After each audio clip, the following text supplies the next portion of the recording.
Povo de Deus, saúde e paz. Se Deus permitiu, hoje é quarta-feira, primeira quarta-feira de outubro, dia 2. Começamos o último trimestre do ano de 2024. Que coisa boa! Bem, estamos ainda aguardando o computador do Gesimar e da Rose ficar prontinho, turbinado com novas peças, para voltarmos àquele modelo do nosso culto de quarta-feira, o culto doméstico, de estudo bíblico. Enquanto não estiver pronto, estarei aqui com vocês. Iniciando, irmãos, convocando vocês à oração. Vocês têm acompanhado as notícias aí em relação ao Oriente Médio, que envolve Israel, que envolve o Hamas, agora o Hezbollah, e agora o Irã já entrou no negócio, o Líbano também, e é míssil para tudo quanto é lado. Vocês estão vendo as imagens, parece estrela cadente, e morre gente. Então tudo isso é fruto das nossas orações. Rússia e Ucrânia continuam na mesma lida, e eu acho que todos nós, desde que eu me entendo por gente, começando a olhar para a sociedade de uma forma mais madura, a gente vê guerras. E nesse momento, se eu não me engano, tem 30 guerras acontecendo no mundo, de um modo geral, algumas menores, dentro de questões políticas, geopolíticas internas, guerras civis, e essas maiores que a gente está vendo. Como Israel é um país muito conhecido, tem todo um aspecto religioso nessa situação toda, precisamos orar, entendendo, irmãos, dos mistérios espirituais com muito equilíbrio, para não ficarmos aí falando besteira, como alguns vão falando nas redes sociais aí sobre questões que envolvem o fim do mundo ou qualquer outra coisa. Precisamos ler os sinais com muita dependência do Senhor e humildade ao nosso Deus. Começamos um novo mês, como eu falei, e todo já organizadinho até o final do mês, o que tange aos nossos domingos. Então no próximo domingo, se Deus permitir, estaremos celebrando a ressurreição, dia 6.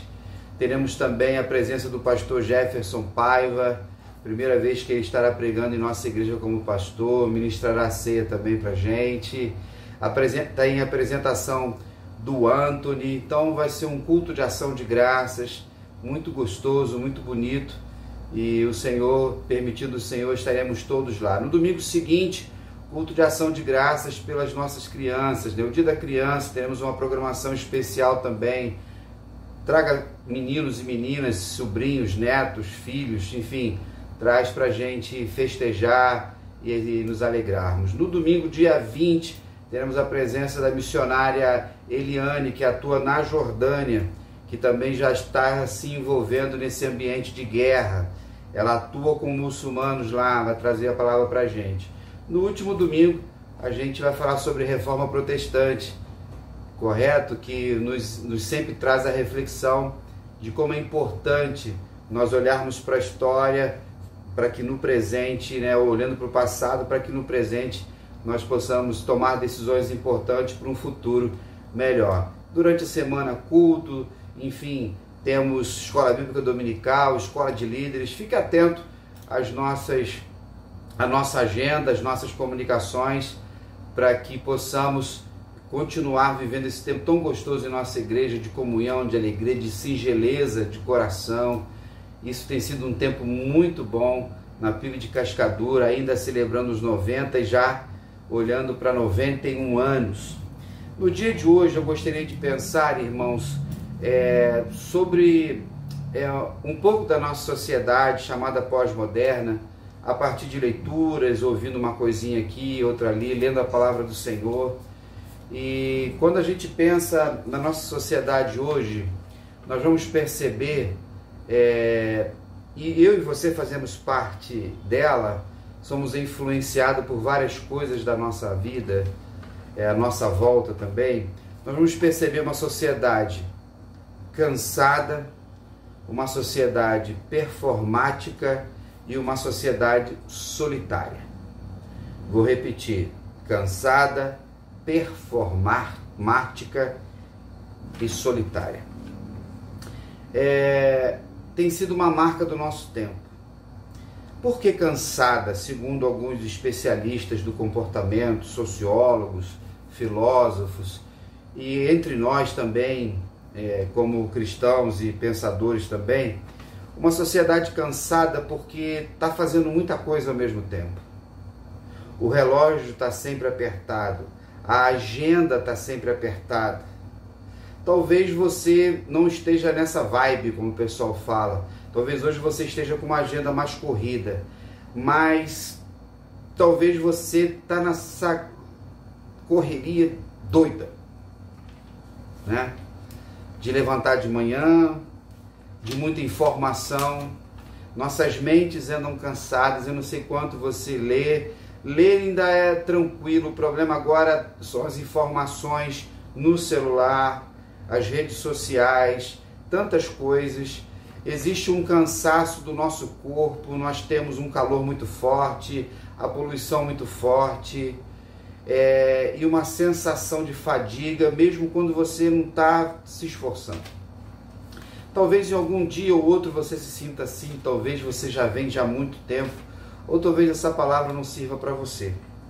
Performática vem de performance, vem de uma sociedade estética, de uma sociedade de produção, né? Você sempre tem que mostrar mais. Quando nós olhamos para as redes sociais, as pessoas estão sempre mostrando o melhor de si. Dependendo de onde você trabalha, você tem que bater meta. Quando você olha para o mundo eclesiástico, para o mundo das igrejas, você vê as performances dos pastores, dos pregadores, dos eventos das igrejas, dos templos, auditórios, dos cultos, dos cantores.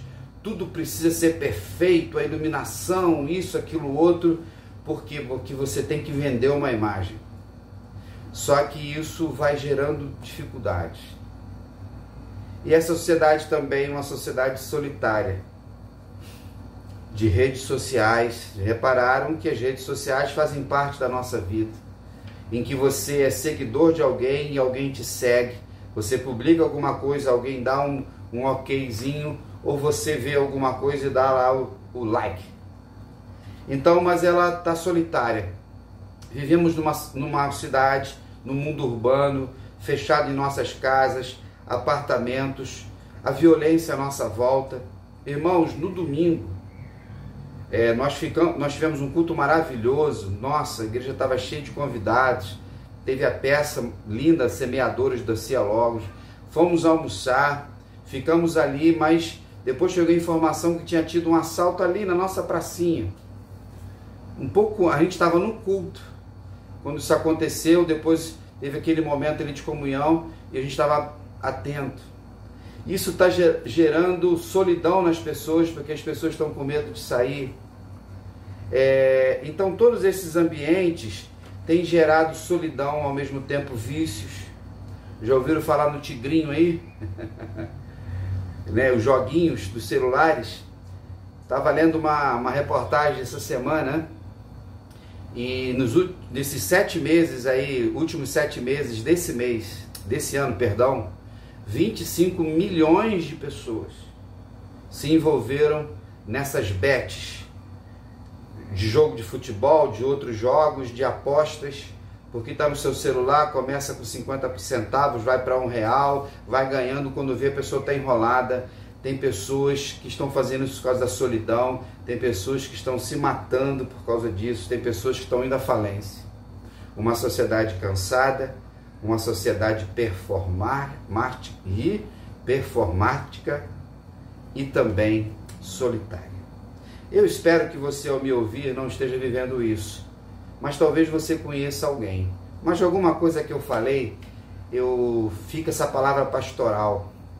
Você precisa mudar alguma coisa.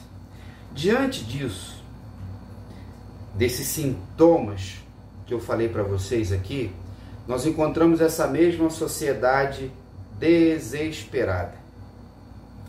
O que é uma pessoa desesperada? É aquela que não sabe o que vai fazer com uma situação difícil.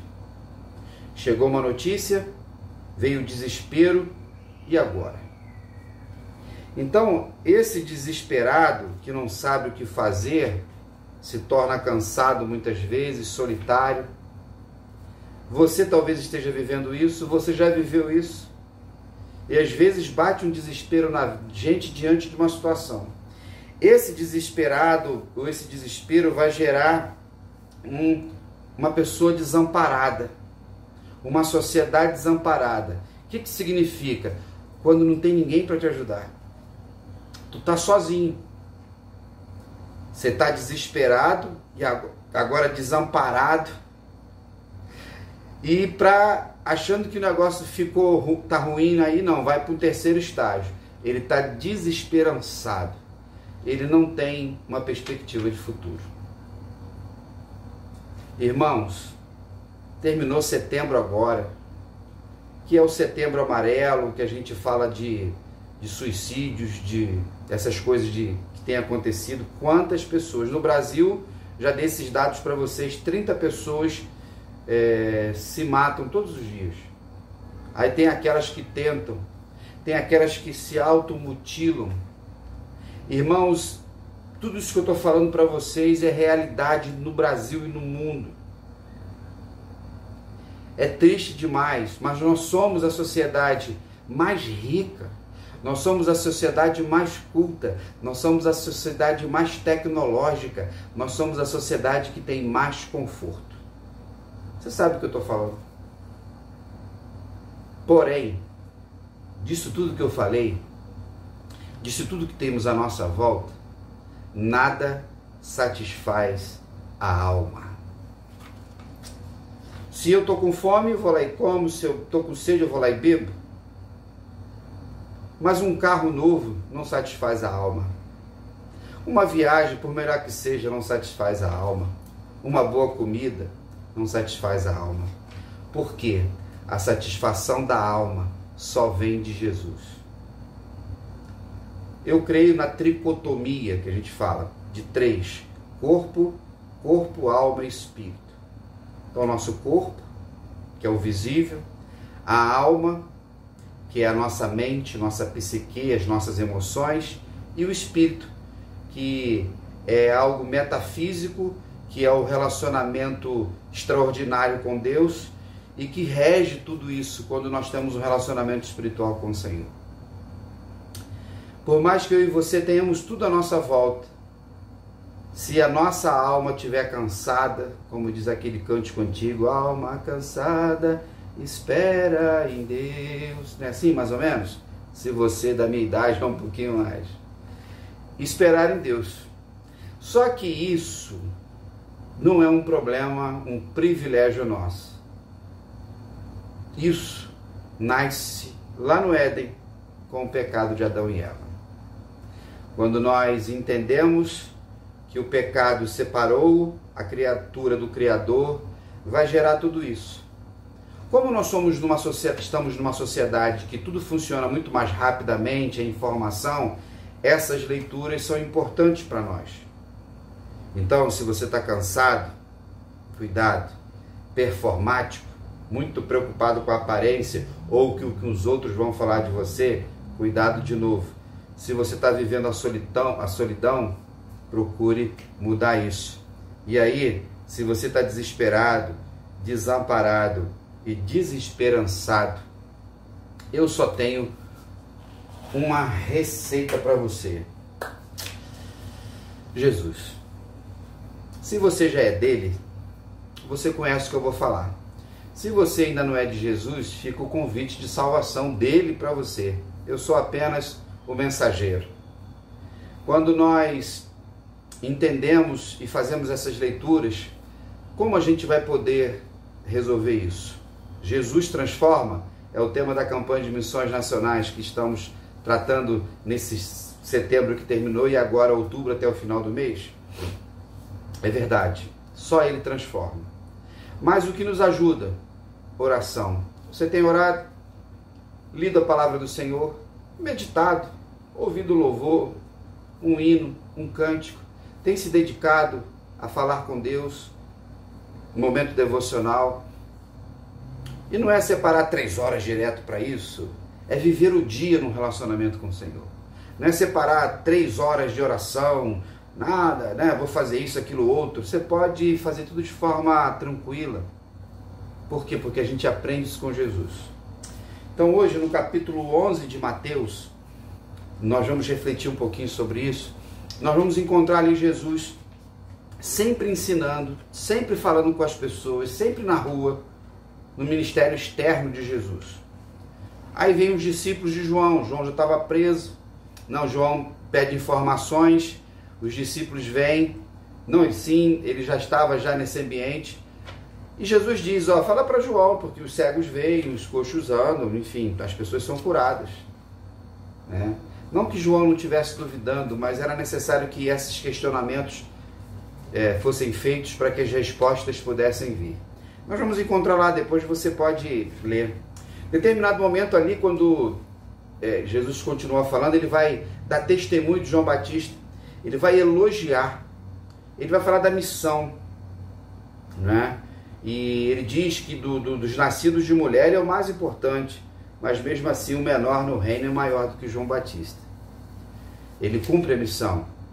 E vocês já cansaram de me ouvir falar, né? E a Bíblia diz isso, o pastor repete, João Batista encerra esse ministério profético que existia, né? Desde do Antigo Testamento, porque João Batista é aquele que profetiza o Messias e vê o Messias. Morre cedo, a gente sabe como ele morreu, Herodes mandou matar, Jesus também morreu cedo, mas eles nasceram com uma missão, e João Batista cumpriu a dele. Nesse ambiente que ele está falando de João, ele faz uma crítica aos seus ouvintes, e Jesus sempre fez isso, nenhum problema. Dá problema, a cruz que o diga. Mas ele vai dizer de pessoas inconstantes, e ele diz assim, olha, a gente toca flauta na praça, ninguém dança, numa música alegre. Né? Os meninos tocam, ninguém dança. Tocam lamento, ninguém chora. Então João Batista, ele tinha um jeito, né, diferente de ser, porque as vestes dele, ele não bebia, enfim, ele tinha uma vida mais regrada, e vocês criticavam ele. Eu estou com os publicanos, me chamam de beberrão. Ou seja, as bocas de trapo sempre existirão, os faladores, fofoqueiros, toda essa galera chata, enjoada e linguaruda sempre existiram. Então não se preocupe com isso. Os performáticos que se preocupam. Jesus está assim, falando, tranquilo, vai fazer uma crítica séria a algumas cidades, Tiro e Sidom. E ele vai falar o quê? Ai de ti, Corazim, ai de ti, Betsaida. Se lá em Tiro e Sidom tivessem feito os milagres, sinais, né?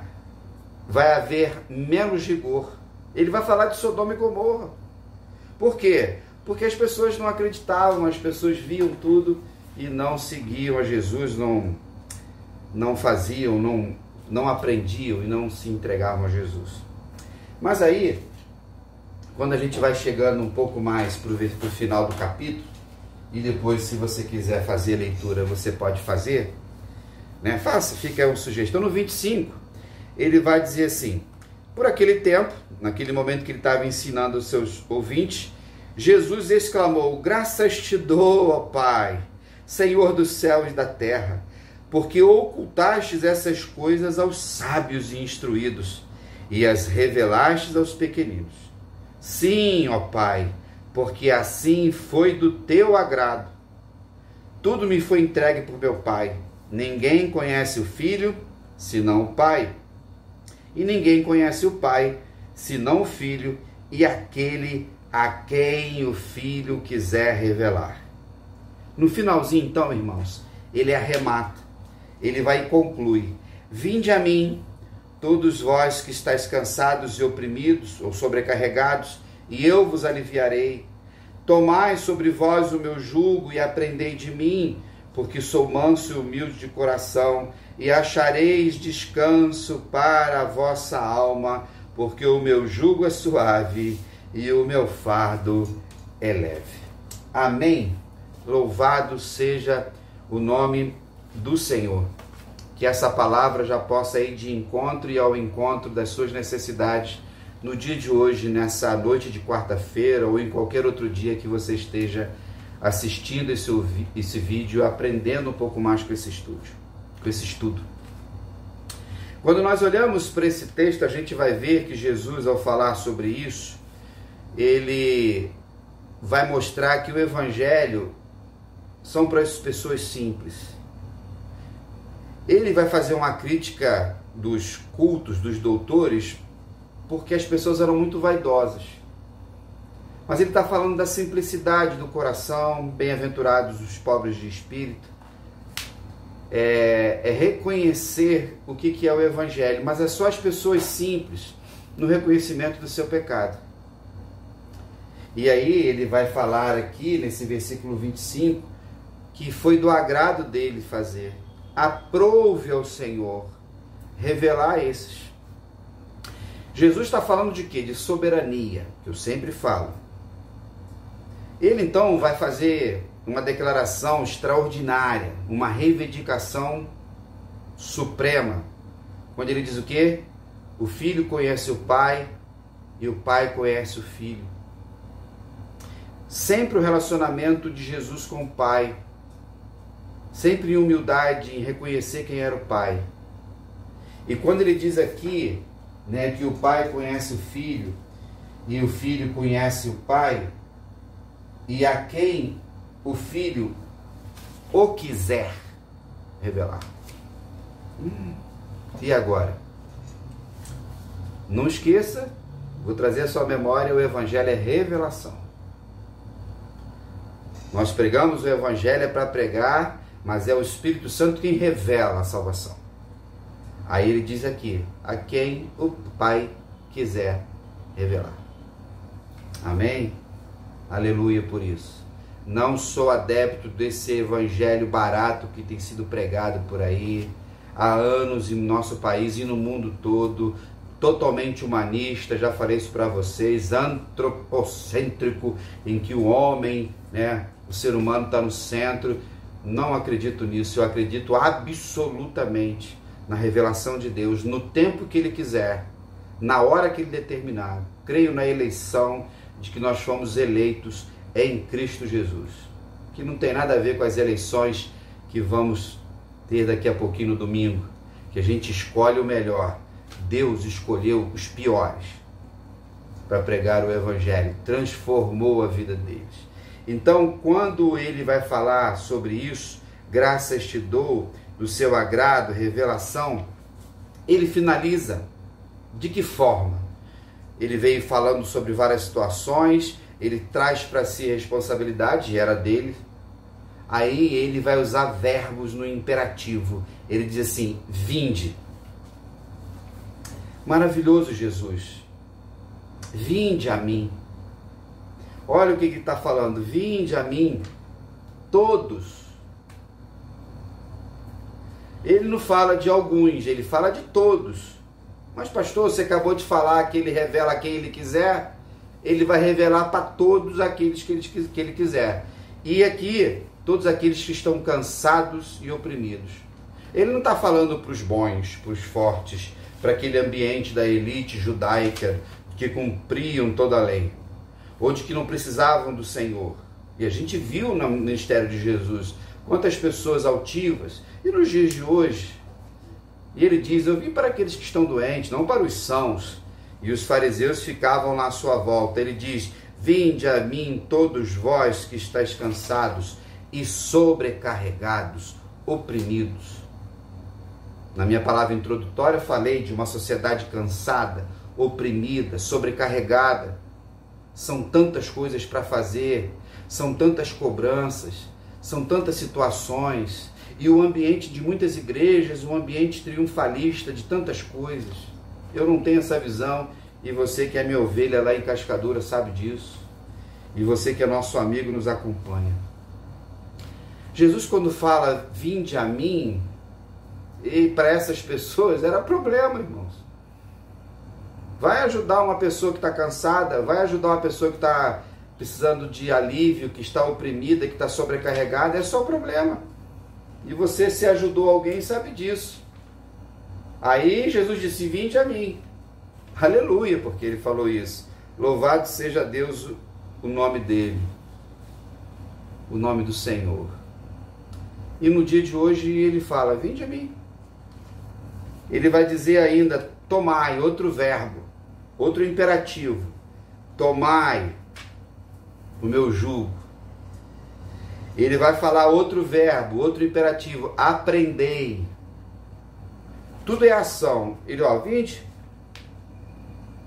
toma o meu jugo, aprende de mim, que eu sou manso e humilde de coração. Ele sabia qual era a missão dele, sabia que ele era. Manso, vocês estão cansados de me ouvir também, é domesticado, é obediente. Não era brabo, feroz. Humilde, ele sabia da sua missão, da sua posição como filho. Ele nunca quis o lugar do pai. Qual o problema que existe na sociedade? As pessoas querem julgar o lugar do outro. Por que as nossas famílias têm tantas dificuldades? Porque estão brigando um com o outro para ver quem é mais. Por que muitas igrejas às vezes têm dificuldades? Por quê? Porque as pessoas competem umas com as outras. Ela quer o ministério da outra. Ela se acha mais importante. Ou porque ela está muito tempo dentro da igreja, chega um novo convertido, humilha o novo convertido. Chegando agora, quer sentar na janela, a antiguidade é posto.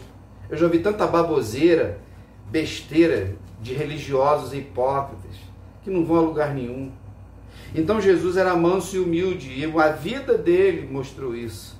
Ele era tão manso que ele foi para a cruz. Ele era tão humilde que ele suportou toda a dor. Eu e você estamos dispostos a tudo isso? Ele vai falar de jugo, né? Quando ele fala assim, eu sou manso e humilde, e ele tem aqui outro verbo, achareis descanso. É uma promessa. Então, Jesus nos convidou, vinde a mim, todos vós que estáis cansados e oprimidos. Toma meu jugo, aprendei de mim, porque vocês o quê? Acharão descanso para quê? Para a vossa alma. Aleluia. É o Senhor que dá descanso à nossa alma. Quando eu e você estamos cansados fisicamente, e hoje eu estou até cansado, o dia foi bem longo para mim, hoje é terça-feira gravando aqui, daqui a pouquinho eu vou tomar um banho, que eu não tomei ainda, vou jantar e vou dar uma descansada, uma relaxada. E você já deve ter feito isso, ou está fazendo isso agora, ou vai fazer daqui a pouco. O corpo, beleza, descansou, estou com uma dorzinha aqui, outra colar, você tem uma boa noite de sono. Mas a alma, querido, é só o dono dela, é só o Senhor. Ele diz que a gente vai encontrar descanso nele. Eu encontrei descanso nele. Se você é de Jesus, você encontrou descanso nele. Ele vai dizer o seguinte, você tem que pegar o meu jugo, tomar o meu jugo. O que era o jugo? Vocês sabem também disso? Era quando naquele tempo, hoje nem tanto, as carroças, carruagens, os carros de boi, que andavam com dois animais, um ao lado do outro, existia uma madeira que unia os dois. O jugo botava em cima do animal para que ele pudesse seguir. E do jugo veio o verbo julgir, que significa andar ao lado. Então eles tinham o jugo igual. E eles caminhavam junto para puxar. Ele vai dizer que o jugo dele é suave. Aleluia por isso. A religião pesa. Os conselhos pesam. O moralismo pesa. Mas o jugo de Jesus é suave. E se você não tem ele ainda, olha o convite. Ele vai dizer que o fardo é leve. O fardo aqui, irmãos, é no sentido de carregar alguma coisa. A gente sempre carrega algo, não é verdade? Mas quando a gente transporta alguma coisa que é leve, vamos tranquilos. Mas quando o fardo é pesado, fica difícil. A religião, o tradicionalismo, o pecado pesa demais. E aí a gente precisa então ir para Jesus. Se você esteve no domingo em nossa igreja, assistiu a peça Semeadores, você viu lá sobre a lei da semeadura. Nós estamos semeando e colhendo todos os dias.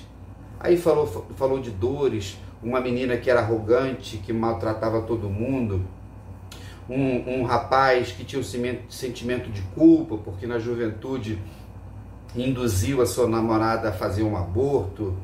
O outro jovem que foi abandonado pelo pai e vivia com essa dor da falta de perdão a vida inteira. Cansaço. A alma abatida, a alma cansada. Que essa palavra no dia de hoje possa ter fortalecido o seu coração. Busque ao Senhor a cada dia. Ele está conosco, achareis descanso. Eu achei, eu creio que você achou também. Isso nos alegra. Isso não vai nos deixar o quê? Desesperançados. Não vamos ficar desesperados, não vamos ficar desamparados e nem desesperançados. Por quê? Porque Jesus transforma. Jesus, Ele é o nosso pastor, Ele é o nosso Senhor, e com Ele a gente caminha bem. Amém, queridos? Que o bom Deus possa fortalecer o seu coração, que você possa ter ainda uma semana abençoada, lembrando que em todo tempo o Senhor está conosco e não existe nada nem ninguém que possa nos separar do amor de Deus. Amém? Um grande abraço, fique na paz e até lá. Tchau, tchau.